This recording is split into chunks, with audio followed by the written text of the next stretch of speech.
நிறைந்தவளே எங்க முத்து மாரியம்மா, எல்லோரையும் வாழ வைக்கிற சமயபுர மாரியம்மா.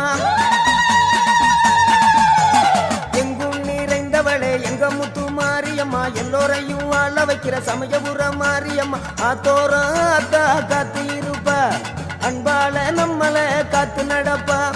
ஆத்தோரம் ஆத்தா காத்து இருப்பா, அன்பால நம்மள பார்த்து நடப்பா. ஓம் சக்தி ஓம் சக்தி ஓம், ஓம் சக்தி ஓம் சக்தி ஓம், ஓம் சக்தி ஓம் சக்தி ஓம், ஓம் சக்தி ஓம் சக்தி ஓம். அபய குரல் கொடுத்த அந்த நேரம் ஓடி வரும் சமயபுரத்து ஆத்தா. அபய குரல் கொடுத்த அந்த நேரம் ஓடி வரும் சமயபுரத்து ஆத்தா. அம்மா அருள்மிகு சன்னதிக்கு ஒரு முறை வந்தாலே துன்பம் எல்லாம் பறந்துடுங்க ஆத்தா. அம்மா